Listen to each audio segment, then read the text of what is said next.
Fala pessoal, boa noite. São exatamente 10 horas, dia 8 de julho de 2023.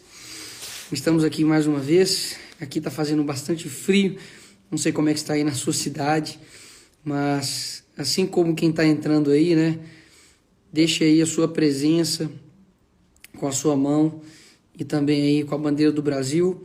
Estamos aqui no 8º dia e eu peço aí hoje de uma forma diferente para que você mande de onde você está vendo aí essa live, né? De qual cidade, de qual estado que você está acompanhando, né? Graças e paz aí a todo mundo. Hoje nós teremos aqui o pastor Josué Valandro e hoje eu vou dar um pouquinho aqui também da palavra também e depois a gente ora também um pouquinho e depois eu chamo o pastor Josué, tá bem? Eu já peço para que você desligue aí, né, o que talvez esteja tirando aí o seu foco, para que você, talvez aí durante todo o dia foi um dia complicado, um dia difícil, sei que todo mundo, né, tem a sua correria, mas que você aí consiga pelo menos, né, durante uns 30 minutos que nós vamos ficar aqui, que você consiga estar conectado, né, com Deus aí. Eu abri aqui a minha Bíblia em 1 Pedro, capítulo 4, versículo 7. Se você não tiver com a Bíblia, eu vou te dar aí exatos 15 segundos para você ir pegar a sua Bíblia. Vou te esperar aqui para a gente ler junto. E hoje é sábado, né? Ontem eu falei, né, em Heresias, capítulo 5, versículo 7, que quem ora na sexta-feira à noite, né, a oração chega mais rápido. Imagina num sábado, né? Então, talvez você está aí, né, na sua cama, você está aí já preparado para poder dormir, ou senão poderia estar aí assistindo um filme, enfim. Mas você está aqui firme no propósito, né? Sabe que nós não estamos fazendo isso aqui para poder mudar Deus. Nós estamos fazendo isso aqui para poder nos mudar, tá bom? Então, vamos lá. Fechados aí os 15 segundos. 1 Pedro, capítulo 4, versículo 7, diz o seguinte: Ora, o fim de todas as coisas está próximo. Sede, portanto, criteriosos e sóbrios para orar bem. Acima de tudo, porém, tende amor intenso um para com os outros, porque o amor cobre multidão de pecados. Sede mutualmente hospitaleiros, sem murmuração. Servi uns aos outros, cada um conforme o dom que recebeu, como bons despenseiros da multiforme graça de Deus. Se alguém fala, fale de acordo com os oráculos de Deus. Se alguém serve, faça-o na força que Deus supre, para que em todas as coisas seja Deus glorificado por meio de Jesus Cristo, a quem pertence a glória e o domínio pelos séculos dos séculos. Amém. Então, 1 Pedro aqui ele fala alguns deveres, né, dos crentes uns para com os outros. Quero chamar a atenção aqui de vocês para 2 pontos específicos para a gente orar e a gente chamar aqui o pastor. Primeiro, que o fim está próximo e, portanto, sejam criteriosos e sóbrios para poder orar bem. Quando você vai escolher aí uma roupa para poder vestir, você é criterioso. Quando você escolhe uma casa para morar, você também é criterioso. Quando você escolhe uma namorada, né, para você ir casar, espero que você também seja criterioso. E por que nós não somos criteriosos ao orar? Muitas pessoas não são criteriosas para orar. Falam de qualquer maneira com o Senhor, se apresentam de qualquer maneira, como se ele fosse ali um mero ouvinte qualquer. Pelo contrário, quando você chega num tribunal, por exemplo, né, seja no STF, né, da vida, seja aí na frente de um juiz, você fala com ele, você não chama ele de você, ou chama ele de sou, né, ou chama ele de ou chama ele de Zé. Você chama, muitas das vezes, de Vossa Excelência. Se é uma testemunha, né, Vossa Senhoria. E por que isso? Porque são a forma de tratamento, né, que você dá àquela pessoa, porque ela remete uma autoridade. Já percebeu que muitas das vezes, né, quando a gente está com fome, principalmente, a gente chega para comer e fala, Senhor, tu sabes, né? E já come. Ou se não, né, tá com muito sono, vai orar e fala, Senhor, abençoe Jesus. Então a gente não está muitas vezes nós não estamos sendo criteriosos na nossa oração. E ele pede também para ser sóbrio. O que quer dizer ser sóbrio? Para que você não fique, você não se encha de nada que vá te tirar o seu foco, a sua normalidade, a atenção daquilo que de fato é importante. Então, muitas das vezes a gente faz orações assim, que não são sóbrias, né? Nossa Senhor, se pudesse matar aquele fulano. Isso não é uma oração sóbria, né? Quando você chega e faz uma oração, né? Fala, Deus, eu vou ficar aqui 21 dias sem comer doce, para que o Senhor me faça com que eu case com uma paniquete. Isso não é uma oração sóbria, né? Ou seja, quando você, por exemplo, bebe bebida alcoólica, você fica bêbado, você não está sóbrio, ou seja, você não fala coisas que você falaria na normalidade, não fala coisas que convém, porque você está com algo que tira a sua sobriedade. Então, eu peço para que vocês sejam tanto criteriosos como também sóbrios. Peçam coisas direcionadas, coisas certas para o Senhor. Não simplesmente peça a Deus, Deus me abençoe o Brasil. Seja intencional. Qual bênção que você quer? Imagina se o seu filho falasse assim, pai, me ajuda. Não é mais fácil. O pai pode falar, te ajuda em quê? Essa é a pergunta, né? Mas se você só fala, Senhor, me ajuda, Senhor, me ajuda em quê? Ele quer que você fale algo, né? Você tem a passagem ali onde, né, um cego fala para Jesus, me cura, né? Aí Jesus fala, o que quer que eu te faça? Poxa, parece uma pergunta um pouco irônica, né? Ah, Jesus, eu quero um cão-guia, né? É lógico que o cego quer enxergar, mas se você não tiver intencionalidade, simplesmente fica muito genérico os seus pedidos. Então, eu peço para que a gente seja criterioso e sóbrio. E por fim, fala aqui, ó, acima de tudo, porém, tende amor intenso um para com os outros, porque o amor cobre multidões de pecados. O que isso quer dizer? Muitas das vezes a gente pede para o Senhor remir os pecados dessa nação, para perdoar os pecados aí dessa nação, e a gente esquece que uma forma de cobrir uma multidão de pecados é através do amor. Então, o amor, ele tem essa capacidade. E não é um amor eros, né? Não é um amor ali que você tem, obviamente, né? Como você tem para sua esposa, ou como você tem para os seus filhos, ou como você tem para um irmão na igreja. Não, é um amor que provém do Senhor. A Bíblia fala que Deus é amor. Então é este amor que você precisa de fato ter no seu coração, né? Olha, o que Jesus faria aqui nessa situação? Hoje as pessoas estão tão sedentas, sabe, por algo diferente, e o cristão, ele tem esse algo diferente, né? O nosso bom dia é diferente, o nosso boa noite é diferente, né? A nossa forma de sorrir é diferente, os nossos olhos, o nosso rosto tem que transparecer amor. E amor não é significado de concordância, né? Eu tenho certeza que você, quem é pai e mãe aí, né? Eu tenho certeza que você ama seu filho, ama seu filho, mas você não concorda com tudo que ele diz. Você repreende o seu filho por amor. E da mesma forma, você aí também como filho, você ama seu pai e ama sua mãe, mas você tem momentos de atrito também, você erra, você falha, mas o amor não deixa com que você ignore a verdade sobre os fatos.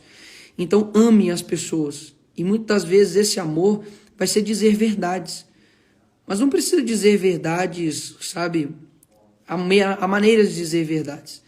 Por exemplo, quem aí tem avó aí e avô, ou já teve, obviamente, né, a avó e avô.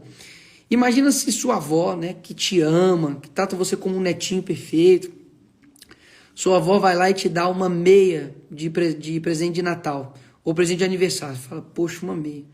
Aí sua avó vai e fala, gostou, meu filho? Aí você fala, não gostei não estava precisando de meia, nem queria, vó. Poxa, você pode acabar com a sua avó ali, ela te ama tanto, né? Mas é uma verdade. Mas existem maneiras de você dizer essa verdade. Então você pode falar, nossa, avó, eu não esperava ganhar esse presente. É uma verdade, não é uma verdade? Você não esperava ganhar esse presente. E você pode dizer, obrigado, vó, pelo amor, pelo carinho que você teve de me dar esse presente. É verdade. mas você não deixou de dizer a verdade. Da mesma forma como alguém te perguntar a respeito se, olha, isso é pecado ou não, Nicolas. Você não precisa esconder a verdade dessa pessoa com medo de machucar essa pessoa. Você, muitas das vezes, o maior ato de amor que você possa ter com uma pessoa próxima é dizer uma verdade. Então, quando diz aqui, olha, amem com amor intenso uns aos outros, porque o amor cobre multidões de pecados, é saber que se você ele não dizer a verdade para aquela pessoa pode caminhar para o inferno. E a Bíblia fala que não existe prova de amor maior do que dar uma vida, dar a sua vida ao seu amigo. Então, eu tenho certeza que o seu pai te ama, sua mãe te ama. Talvez possa ter acontecido aí um sacrifício, eu digo um ato heróico na sua vida, de alguém dar a vida por você, mas ninguém deu a vida por você como Jesus deu a vida por você, que era para poder te dar um direcionamento diferente, que era para poder você ter condição de ter os seus pecados remidos. Somente Jesus tem a capacidade de redenção. Então, aproveite, sabe, esse amor que Deus te deu, de poxa, que amor maravilhoso, que muitas das vezes me rasga, muitas das vezes me machuca, me faz, sabe, ter lágrimas, me faz ter um sentimento, sabe, de arrependimento, me faz me sentir um lixo, sabe, me faz me sentir, sabe, uma pessoa que muitas vezes nem é digna do amor, para poder alcançar uma outra pessoa que também precisa deste amor. E eu sei que você foi aproximado do Senhor, conheceu o Senhor através da verdade.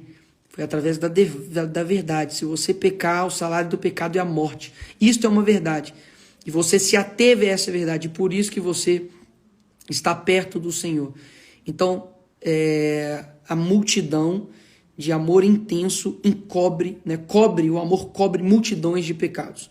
Vamos amar a nossa nação, para que os pecados dessa nação sejam cobertos, né, pelo amor, tá bem? Então era isso que eu queria falar um pouquinho aqui com vocês. E agora irei chamar o pastor Josué Valandro. Deixa eu chamá-lo aqui. Josué. Dá um amém aí, pessoal. Não precisa ficar... a gente conversar e orar, tá bom? O pastor já está entrando aí. Opa. Fala, pastorzão. Fala, meu amigo, você tá bom? Tô bem, graças a Deus, beleza? Rapaz, eu estou muito grato a Deus pela sua vida, tenho louvado a Deus pela sua prudência nas palavras, porque a gente falar as verdades com prudência é um grande desafio quando as nossas emoções e nossos valores são agredidos. Amém. E Deus tem te dado essa capacidade. E eu louvo muito a Deus por isso, porque tenho visto a minha voz, a minha vontade, o que eu gostaria de dizer, sendo dito através de um representante votado com expressão, votado com grandeza, como foi a sua votação. Então você me representa e eu estou muito honrado de poder estar aqui para orar, para falar com esse povo maravilhoso que ama a nação, que acredita num Deus Todo-Poderoso, para a gente estar aqui e acreditar que por mais que o mal se alastre, do Senhor vem a salvação.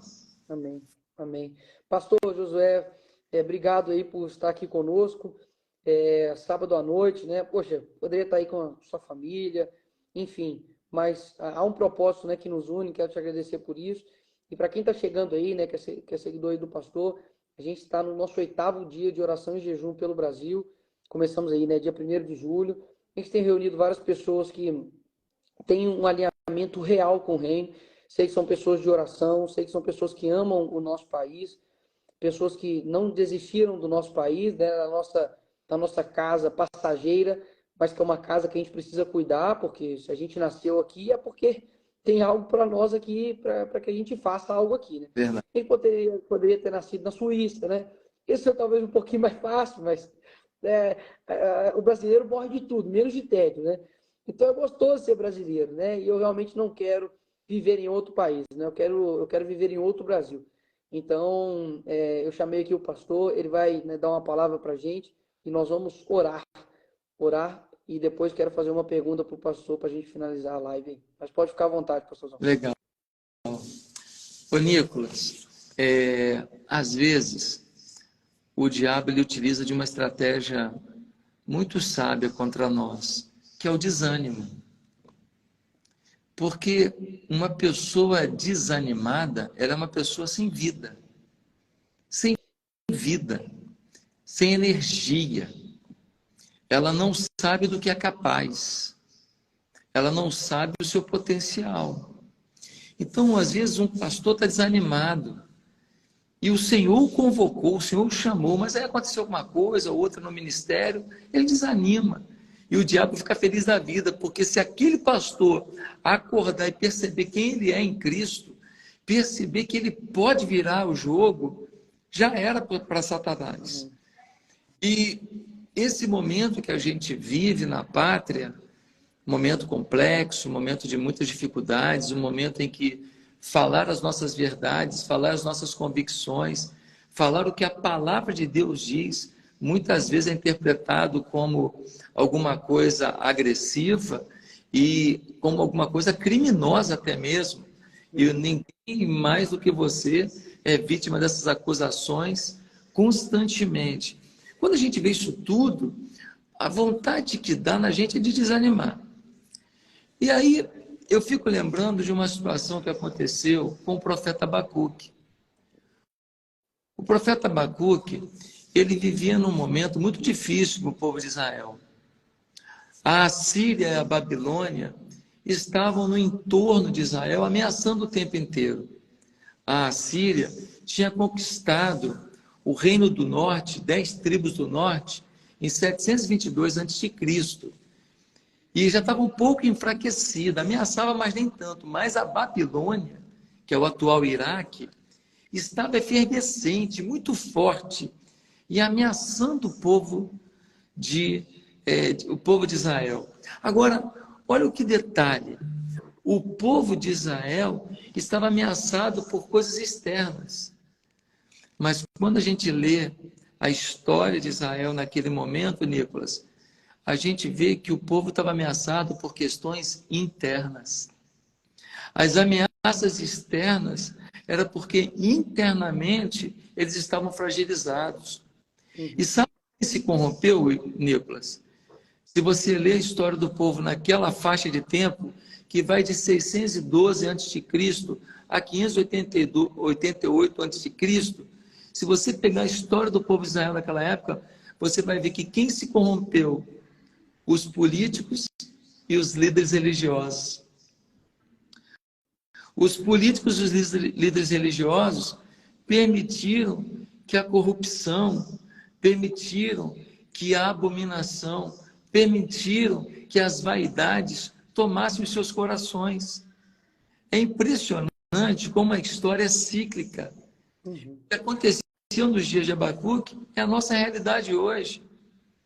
Você veja só, nós temos uma eleição em que a gente tem 120 deputados conservadores que respeitam os valores da família.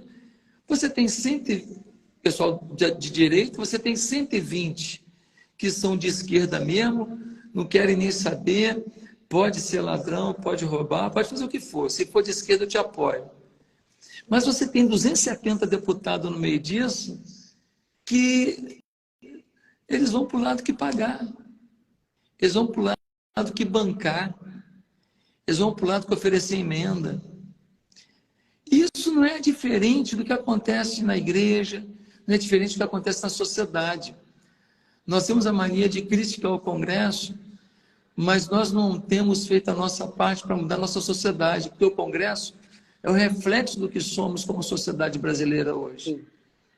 E não vai ser pelo grito, não vai ser pelo rancor que nós vamos resolver isso. E eu louvo a Deus pela sua iniciativa, da gente orar, da gente lembrar o povo que nós temos uma arma que é maior do que qualquer instituição. Nós temos uma arma que é maior do que qualquer perseguição. E se nós não usarmos essa arma no momento, nós vamos perder a batalha. Porque, humanamente falando, nós não temos como ganhar a batalha. Humanamente falando, nós perdemos as instituições, as lideranças ali. Ou é uma revolução que vai machucar muita gente, ou é o poder de Deus mudando uma nação. E sabe o que é interessante? É que quando Abacuque vira para Deus e pergunta no capítulo 1, ele fala assim: ô Deus, por que o Senhor permite tanta coisa ruim, tanta maldade, tanto sofrimento, tanto aumento de impostos, como aconteceu essa semana, tanta gente mentindo contra os outros, falando mentira no microfone de um Congresso Nacional, como se fosse verdade. Senhor, por que o Senhor permite isso? Aí sabe qual é a resposta do Senhor? A resposta do Senhor é assim: cara, deixa eu te falar, e nem começou ainda o sofrimento, vai piorar, hein? Abacuque fica frustrado e fala: o senhor está dizendo que o que está ruim vai piorar? Ele fala: é isso mesmo, porque a Babilônia vai invadir e vai subjugar vocês. Sabe, Nicolas, às vezes eu fico me perguntando se nós não estamos vivendo o tempo de Abacuque, em que Deus permitiu que a Babilônia nos subjugasse, para que a gente redescubra o caminho para Deus, para que a gente redescubra o poder da nossa oração, para que a gente redescubra o poder da nossa oração de amor. Não nossa oração que o fulano morra, que o ciclano morra, não. A nossa oração dizendo: Deus, em nome de Jesus eu te peço, transforma o coração daquele que eu hoje não consigo amar, daquele que hoje me provoca um sentimento ruim, me provoca náusea, Senhor. Mas, Senhor, a tua palavra me diz que tudo é possível ao que crê. Amém. E o interessante é que Deus fala: vai piorar. E aí o Abacuque fica tão abatido com aquilo que fala assim: mas calma aí, nós estamos cheios de problema no coração, mas o pessoal da Babilônia é pior que a gente. Por que nós estamos sofrendo então? Se eles estão numa boa, vão invadir aqui, vão dominar a gente. Por acaso eles são melhores do que a gente? É a resposta do Senhor em Abacuque capítulo 2 é: ei, você é meu povo. Eu estou usando os maus para te ensinar os meus desígnios. Mas os maus terão o que merecem no meu tempo. Será que não é isso que nós estamos querendo ouvir de Deus? Porque parece que nossas orações não têm sido ouvidas. Parece que o nosso clamor não tem sido ouvido. Parece que a luta que você faz aí, Nicolas, parece que ela é sem motivo. Parece que ela não vai dar em nada. Parece que era mais fácil você pegar suas emendazinhas aí, garantir alguns apoios políticos no futuro e não falar mais nada, porque não vai fazer sentido. É o diabo. Suas palavras estão formando uma nova geração. Suas palavras estão ecoando no ouvido de jovem que já estava entregue ao marxismo cultural. As nossas palavras não voltarão vazias. E nem as nossas orações. E aí, no final do livro de Abacuque, ele fala: Senhor, entendi. Entendi que o Senhor é soberano. E que eu tenho que continuar na tua presença, porque no teu tempo, depois que eu aprender as lições todas do meu sofrimento, o Senhor vai agir, vai me restaurar porque sou justo e vai punir o injusto. E aí ele termina com aquela célebre frase, né? Ainda que a figueira não floresça, não haja fruto na vide, ainda que não dê nada certo, todavia me alegrarei no Senhor.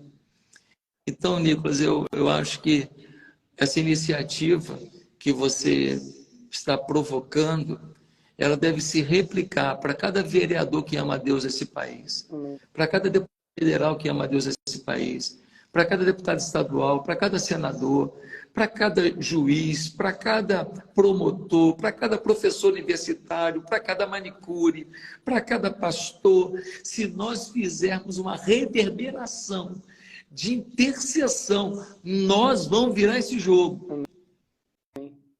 Nós vamos virar esse jogo. Lembra quando Josafá começou a adorar a Deus? Crônicas capítulo 20. Tinha 3 exércitos vindo contra ele. Ele começou a adorar a Deus, a orar. A morte está decretada, são 3 contra 1. 3 exércitos fortes contra um cara fragilizado. Vai ser aniquilado, vai ser arrebentado. Ele começa a adorar, ele começa a orar, ele começa a olhar para Deus. A Deus, até agora eu tentei fazer do meu jeito, deu tudo errado, Senhor me perdoe. O Senhor age na minha vida, Senhor, por favor, Senhor. Os 3 exércitos começaram a brigar entre eles mesmos e se destruíram. Eu creio que os poderosos podem se destruir se não quiserem se arrepender. Então, essa é a minha palavra para a nação hoje, de esperança, de gratidão. Eu tá tendo um jantar de casais da igreja aqui do lado, eu estou num hotel aqui no Rio de Janeiro, Amém. mas saí de lá e tem um povo até orando por nós aqui, para estar nesse momento aqui, porque eu sei que isso aqui resolve. Isso aqui, a oração resolve. Amém. Glória a Deus, pastor. Eu, inclusive, quero... Estou aberto aqui para 1 Pedro, né? E eu quero falar algo aqui, e obviamente sei que todos irão compreender, mas é algo que Deus trouxe para o meu coração, eu não podia deixar de falar. Eu acho que o Senhor pavimentou esse caminho para que eu falasse tudo isso. Sabe aquelas orações? O C.S. Lewis fala, tem uma frase interessante que ele fala assim: olha, aonde eu estaria se Deus tivesse dito sim para todas as orações, né? Ou, contrário, né? Onde estaria eu, né, se Deus não tivesse dito não para as minhas orações tolas? E muitas das vezes a gente ora pedindo uma exigência de Deus, né? Senhor, vou ficar aqui orando, vou buscar a santidade para que o Senhor me dê uma namorada. Afinal de contas, eu sou tão santo que o Senhor precisa me dar uma namorada. Senhor, eu estou orando, jejuando, para que o Senhor me dê uma casa.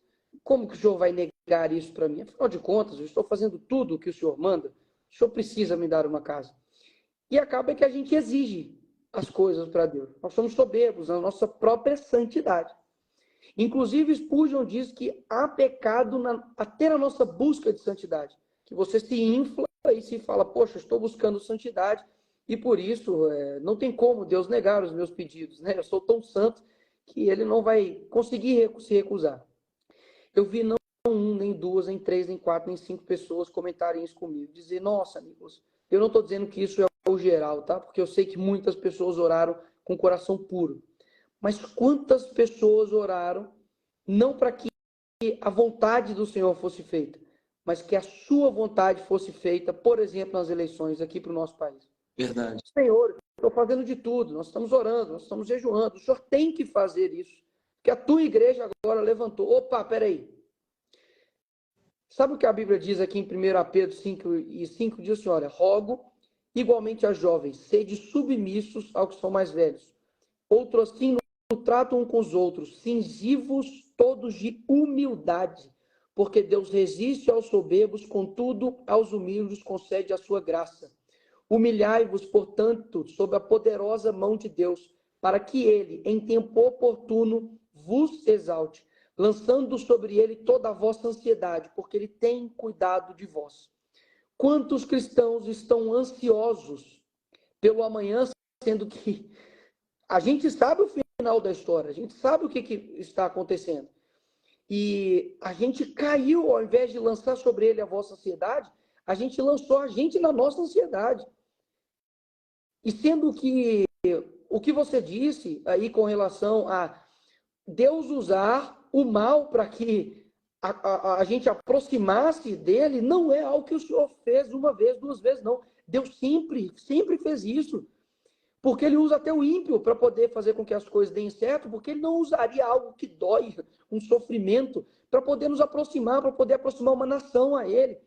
Quando eu me recordo que quando a Dilma ganhou na segunda eleição dela, eu fiquei assim, Senhor, não é possível. Não é possível que isso daí vai ganhar de novo. Não tem condições disso acontecer. Não tem condições. Por onde eu olhava era o outro candidato, por onde eu olhava, sabe, eu via que não estava batendo muito. Só que se não fosse aquilo, não teria impeachment. Se não fosse aquilo, não teria manifestações. Se não fosse aquilo, não surgiria, no meio disso tudo, um fator chamado Bolsonaro. Então, o que eu estou querendo dizer?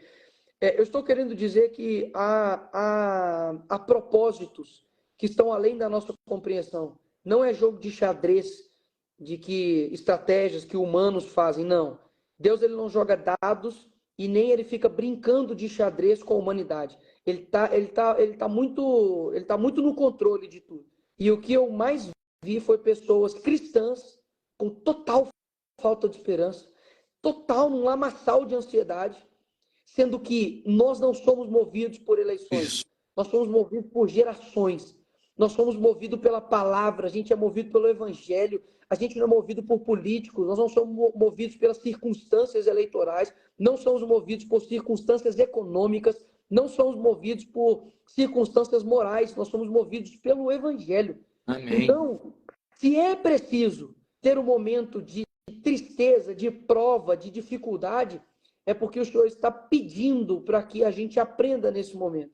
Então, eu tive que soltar aqui isso aqui, porque estava no meu coração há bastante tempo, e por mais que eu ame o nosso ex-presidente, por mais que, sabe, eu amo aqui essa nação com todas as minhas forças, e eu sei também que o Senhor ama também, eu jamais depositaria toda a minha fé e a minha esperança em humanos. Nem mesmo em nós mesmos nós fazemos isso, na nossa família, nosso pai, nossa mãe.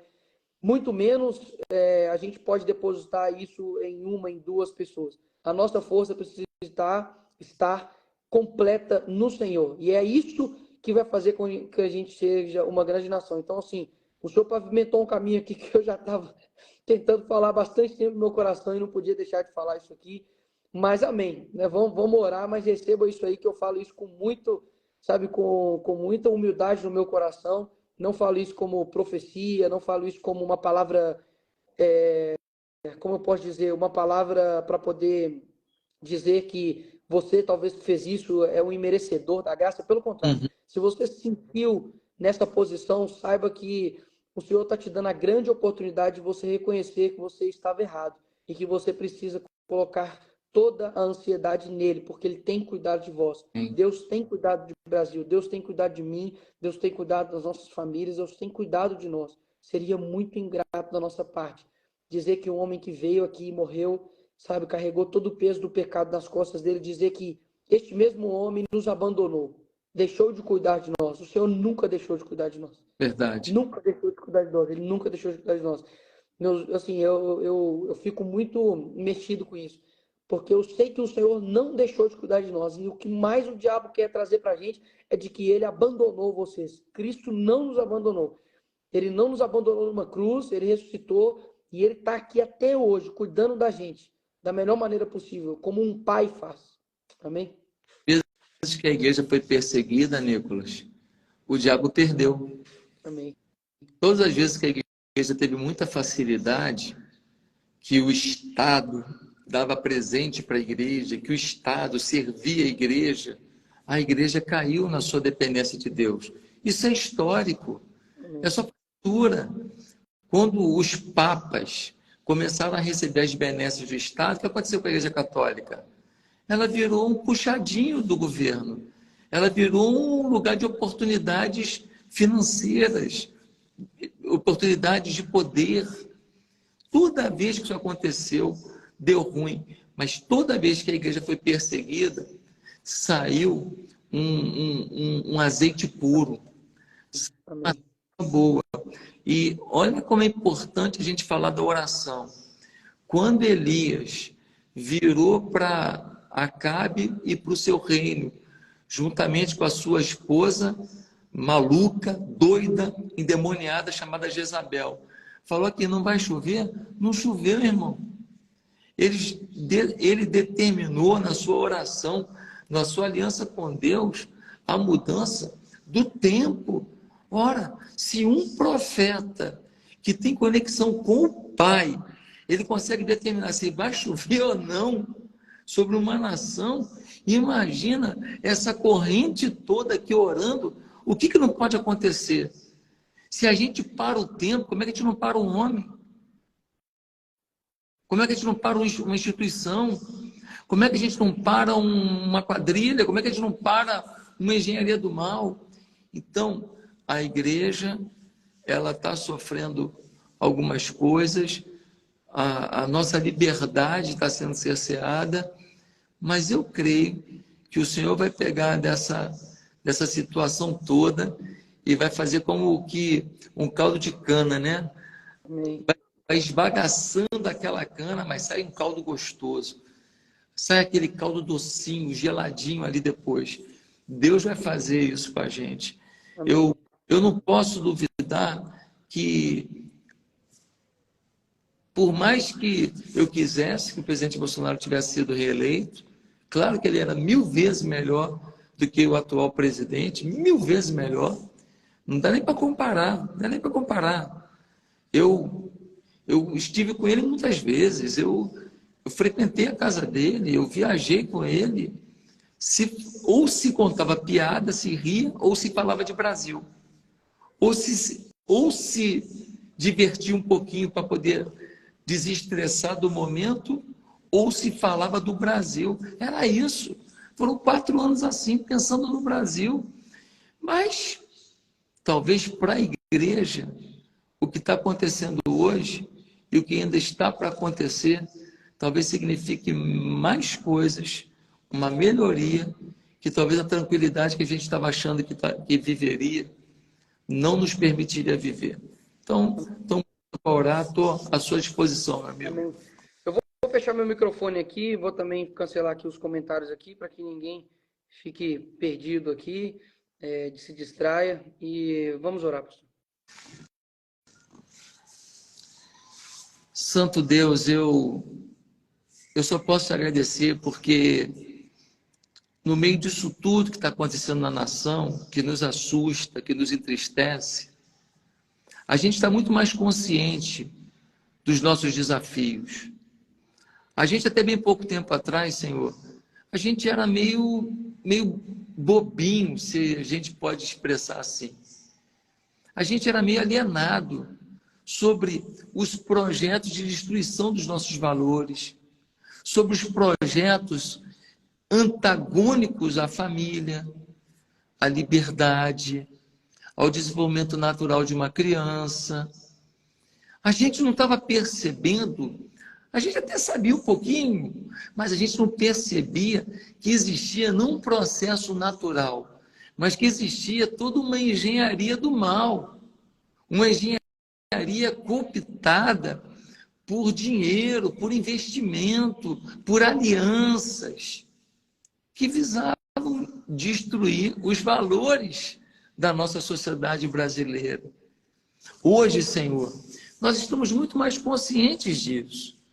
Nós estamos muito mais conscientes de que algumas bandeiras, algumas ideologias, não são mais apenas ideologias, pensamentos, discordâncias, não, Senhor. É a fé, é a religião de muita gente. Porque esses valores e princípios que estão defendendo, na verdade, não é porque querem resolver um problema pessoal, é porque querem transformar a família em problema, querem transformar a igreja em problema, querem transformar o jovem que não se droga, que não se embebeda, que não faz sexo fora do casamento em problema, ou seja, é uma oposição aos princípios de pureza, os princípios de santidade, os princípios de lisura, os princípios de companheirismo, de integridade, de respeito ao próximo, de ajuda ao próximo, que a tua palavra nos ensina. Senhor, perdão pelo tempo que o Senhor mandou recados e a gente não entendia. Perdão pelo tempo em que os maus intencionados, Os que estavam a serviço das trevas foram mais prudentes do que nós em suas estratégias. Cooptaram nossos jovens, cooptaram os sindicatos, cooptaram instituições sociais, cooptaram até os princípios humanos mais básicos, que são a raça das pessoas, a origem das pessoas, e a gente não percebeu, Senhor. A gente continuou na igreja amando todo mundo, tratando todo mundo como irmão, acreditando que quem roubou tem chance de ser pastor, acreditando que quem traiu tem chance de ser líder de ministério de família, acreditando que quem se drogou vai ser agora exemplo de testemunho de vida. E a gente na igreja acreditou sempre com tanto ardor no poder do evangelho, que a gente não percebeu qual era o poder das trevas e como estava infiltrado até mesmo nas entranhas da igreja. Mas, Senhor, que bom que com esse sofrimento que a gente tem passado, a gente está alerta agora. A gente agora já sabe qual é a realidade. Ninguém está fingindo mais. Eles falam claramente, muitos, que odeiam a igreja, que nos odeiam, mas nós não odiamos eles. Porque nós acreditamos que um Paulo, que era perseguidor da igreja, e se tornou o defensor maior da igreja, doando a sua vida, sofrendo, sendo espancado, açoitado, perseguido, apedrejado, passando por naufrágio, prisões, por causa da igreja.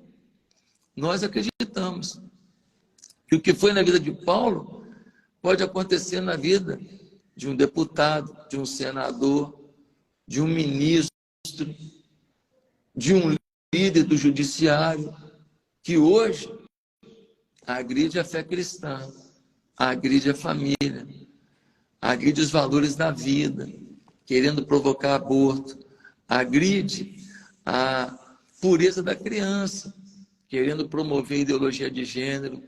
Senhor, não são nossos inimigos, porque nós sabemos que diz Efésios capítulo 6. Nós sabemos que não é contra a carne e o sangue. Sabemos que é contra os principados e potestades e Satanás. A gente já sabe, Senhor. Mas quantas vezes eu, Pai, quantas vezes eu oro com ódio de ver o que estão fazendo com a minha nação. Quantas vezes eu entro na guerra da carne, porque eu não consigo perceber espiritualmente as situações e ver que muitos têm sido usados pelas trevas, sim, porque nós também não tivemos a inteligência de lhes apresentar com prudência, com amor, com gentileza, o caminho da fé, o caminho da bênção, o caminho de Jesus. Pai amado, continua usando pessoas como Nicolas, outros políticos, outros líderes, continua usando pastores, toca no coração dos padres, toca no coração dos líderes comunitários. Senhor, faz uma revolução, que quando alguém vier tentar comprar os representantes dessas instituições e desses lugares, que as pessoas que hoje se vendem não se vendam mais, que não dê certo mais a estratégia, que está tão clara, a gente já sabe qual é o jogo. Por que a gente, às vezes, Senhor, não é mais sábio? Por que às vezes a gente não é mais prudente, Senhor, de perceber do Senhor qual é a estratégia para mexer com o coração dessa gente que tem se vendido, mas ali tem um respeito por uma mãe, tem um respeito por um pai, tem vergonha de um filho, e talvez a gente possa ativar isso no coração deles, resgatar neles aquilo que eles perderam ao longo da trajetória política, ao longo da trajetória do judiciário, ao longo da trajetória do Ministério Público, ao longo da trajetória policial. Eles se perderam, mas eles tinham um motivo de honra no início. Eles tinham uma sensibilidade. Deus nos dá visão, nos dá unção, usa pessoas como Nicolas e tantos deputados e senadores que ainda não se curvaram a Baal e não vão se curvar. Elias pensava que estava sozinho, mas existiam profetas do Senhor que estavam vivos. Senhor, Nicolas não está sozinho, outros deputados e senadores não estão sozinhos, muitos pastores não estão sozinhos, existe um povo orando, clamando, querendo. Deus bendito, que a gente não seja, ó Deus, tão dependente de dons sobrenaturais, para achar que a gente é espiritual. Não, Senhor, que a gente seja dependente de forma muito humilde das nossas orações. Que a nossa oração seja mais importante do que os nossos dons e as nossas apresentações. Que o nosso momento de quarto, de escuta, de quarto de fé, seja mais importante para nós do que o momento que a gente está com o microfone e está debaixo dos holofotes. Senhor, manda uma onda de quebrantamento sobre o teu povo, porque a tua palavra diz que se o teu povo se humilhar, orar, se converter dos seus maus caminhos, e não quiser as tuas mãos, mas quiser a tua face, que o Senhor vai sarar a terra, o Senhor vai fazer milagres, o Senhor vai abrir portas, o Senhor vai fazer o exponencial. Senhor, nós passamos por várias eleições em que a gente trabalhou, e a gente gritou e tudo. Mas será que a gente orou da maneira certa? Será que a gente orou com o quebrantamento, com a paixão certa? Senhor, não estou falando da atitude de um ou de outro, estou falando de um corpo de homens e mulheres tementes a Deus. Não pode ser 2, 3 guerreiros. Deus une a igreja brasileira em torno de uma vida aos pés da cruz. Porque quando a gente for para a cruz, nós vamos nos encontrar lá. E quando o teu povo se encontrar aos pés da cruz, ali vai haver o derramamento da unção, do poder. E quando a gente sair dos pés da cruz para poder executar alguma coisa nessa nação, nós seremos imbatíveis. Visita agora o Supremo Tribunal Federal. Converte, ó Deus, o Supremo Tribunal. Visita o Congresso Nacional.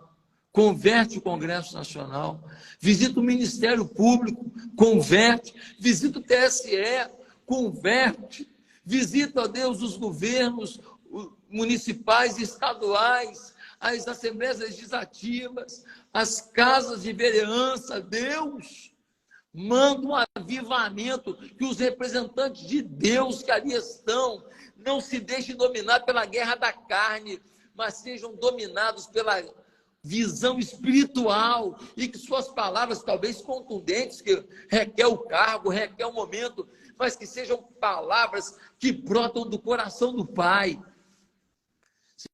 Senhor, meu Deus, garante uma infância para cada criança do Brasil. Quando quiseram matar as crianças no Egito, o Senhor não deixou. Quando quiseram matar as crianças por ordem de Herodes, o Senhor interviu. Senhor, protege as nossas crianças. Garante a vida primeiro, porque querem abortar todo mundo. Querem abortar todo mundo quase. Todo mundo que, não estou afim, querem matar. Não, Senhor, garante a vida. Mas garante a Deus a infância. E garante a Deus o crescimento, o desenvolvimento natural de cada uma dessas crianças, ó Deus, para que possam ter o seu arbítrio e não serem, ó Deus, produto de manobra, que possam escolher o caminho que querem seguir, e que a igreja brasileira saiba oferecer-lhes um caminho de fé, um caminho de esperança e um caminho de sucesso. Vem sobre nós, vem sobre a igreja, que nos cultos de amanhã, nas igrejas espalhadas por cada canto do Brasil, que haja um derramamento de poder, que os pastores sejam tomados pelo fogo do Espírito, espírito, que as equipes de louvor sejam, ó Deus, como que cantores do céu, anjos, Deus que promove o avivamento. Nós estamos orando aqui na véspera do grande encontro das igrejas por cada canto do Brasil. Igreja pequenininha, igreja que ainda não tem piso, igreja grande, igreja que tem mais condição, igreja que não tem nem púlpito, que é um latão, outra igreja é uma prancha, a outra igreja é um púlpito bonito, cada uma de um jeito, mas é teu povo. É teu povo. Une o teu povo para que João capítulo 17 seja uma verdade, quando o Senhor Jesus disse, ó, se vocês forem unidos, todos crerão que eu ressuscitei. Deus continua conosco, ouve o nosso clamor, abençoa o teu servo, o teu servo apaixonado, que ele continue sendo esse homem apaixonado. Abençoa a sua esposa, ele é recém-casado, Senhor. E não é fácil para ela ver tantos embates na vida do seu amado esposo. Mas o Senhor fará dela uma mulher forte, vibrante, que não se abaterá com os embates do dia a dia da política. E que na casa dele, da porta para dentro, reine a alegria e a paixão e o romantismo e a fé. Que o teu Espírito abençoe, Nicolas, toda a sua equipe. Que o teu Espírito abençoe todos que têm defendido as causas da tua palavra no Congresso Nacional. É no nome de Cristo que nós oramos. Amém, Senhor. Amém. Glória a Deus. Pastor, por fim aqui, rapidamente, não pode deixar de fazer a pergunta, né? De um momento que a oração ela foi decisiva na sua vida. Eu sei que a oração ela faz parte diariamente das nossas vidas, mas um momento onde a oração assim foi fruto fez um bom fruto, né, de testemunho na sua vida, onde ela fez toda a diferença. Nicolas, eu era pastor no interior de Minas Gerais, uma cidade chamada Ipatinga. Sim.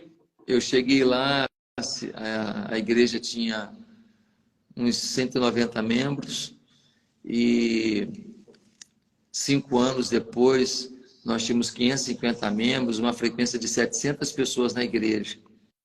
Eu estava muito feliz, a igreja tinha crescido muito, eu era uma pessoa muito conhecida na cidade. E aí eu fui para um encontro, e nesse encontro eu ouvi um homem chamado Irmão André. Ele nunca quis ser chamado de apóstolo, nem de bispo, nem de pastor. Era apenas o Irmão André.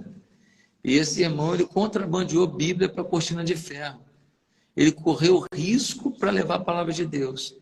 Eu ouvi aquele homem e eu parecia que eu nem era crente. E eu fiz uma oração no domingo seguinte, quando eu vim para a igreja. Diante da igreja que não entendia nada, eu fiz uma oração dizendo, Senhor, quero te pedir 2 coisas. Primeiro, que eu possa pregar na África. Eu queria tanto conhecer as tribos, pregar no meio de uma tribo africana. Me leva na África, Senhor. Segundo, eu quero correr algum risco pelo teu nome. Essa oração mudou o rumo da minha vida. Amém. No dia seguinte, uma pessoa me contactou, me convidando para ir para a África com tudo pago. Eu fiquei 35 dias na África pregando o evangelho, com tudo pago. Eu levei um dinheirinho, ele não deixava eu gastar nada. Amém. Uma semana eu recebi um convite para vir para o Rio de Janeiro pastorear uma igreja, se reunir numa escola municipal que tinha menos de 30 pessoas frequentando a igreja. Para ser redondinho, 27 pessoas. 20 anos depois, em setembro faz 20 anos, nós somos 27 mil membros. Glória a Deus. Temos uma creche para 250 crianças. Sua igreja, uma comunidade toda está aqui, ó. Hã? Sua igreja toda está aqui, ó, 27 mil. Esse pastor é bom mesmo, bicho. Colocou os membros tudo para ver a live. Obrigado. Então, aquela oração de correr pelo nome do Senhor, porque quando eu vim para cá, eu vim com mulher e 2 filhos pequenos, um de 1 ano e um de 4 anos. Se a igreja não acontecesse alguma coisa em 6 meses, eu ia ter que procurar emprego. Sim. Então, foi uma oração decisiva. A oração de se disponibilizar para Deus. E uma segunda oração que moveu a minha vida foi quando, em 2021, eu enfrentei um câncer no meu rim direito. O médico virou para mim e falou: olha, tem um tumor aqui. Eu falei: tumor? Se for maligno, eu estou com câncer? Ele falou: sim. E, Nicolas, eu fui para o hospital e eu tinha pedido à igreja para orar no domingo anterior. Na sexta-feira, na minha cirurgia. Exatamente no dia 9 de julho. Ou seja, amanhã. Daqui a pouco. E quando eu estava lá dentro do hospital, de repente começa a chegar umas fotos e uns vídeos. E quando eu olho nos vídeos, tinha mais de 300 pessoas da igreja do lado de fora do hospital, intercedendo, cantando, tocando violão, tocando saxofone. Quando eu fui para a antessala da cirurgia, a moça falou: o senhor já viu como é que está lá fora? Ela me mostrou uma foto lotada de gente. Aí eu falei: está atrapalhando muito? Ela falou assim: não, só mostra como o senhor é amado. Eu nunca vou esquecer da oração da igreja. Amém. Nunca vou esquecer. A oração da igreja funciona. Amém. Nem químio, nem radioterapia eu fiz. Estou curado, podendo servir a Deus. Estou nessa batalha aí. Dei a cara a tapa. Sou odiado por pessoas que eu não odeio, porque defendi os valores que creio. Mas estamos juntos aí. A oração fez diferença nesse ministério que eu vivo e para preservar minha vida, quando um câncer tomou 40% do meu rim direito. Glória a Deus. Amém. Pessoal, esse foi o 8º dia do 21. É difícil falar que eu gostei mais desse dia, eu gostei mais do outro, porque todos os dias realmente são incríveis. Obrigado, pastorzão, aí pela sua palavra. Amanhã nós estamos aqui, né, domingo, 10 da noite. Talvez você vai sair do culto, né, e ir para casa e ainda assim vai orar, né, vai continuar orando, porque se você orar 2 horas e 40 minutos do seu dia, você vai ter orado 10% do seu dia. Então, a gente se encontra aqui amanhã, 10 horas da noite. Eu, assim que finalizar aqui, né, essa live vai estar disponível lá no meu canal. Coloco lá como uma forma de você chamar outras pessoas. Sabe, isso que você está sentindo aí no seu coração não é uma vibe, não é uma energia, sabe? Não é o Espírito Santo, sabe? Que está te enchendo, sabe? Que está te ajudando, está fazendo você olhar coisas que você não olharia se você estivesse vendo um filme, se você estivesse vendo um documentário. Então, isso aqui é tudo porque ele tem cuidado de nós. Um abraço para todos vocês, até amanhã às 10 horas. Abraço, pastorzão. Tamo junto. Beijo, Nicolas. Tamo junto, amigo. Amo você. Igualmente, pastorzão. Valeu, gente. Um beijo.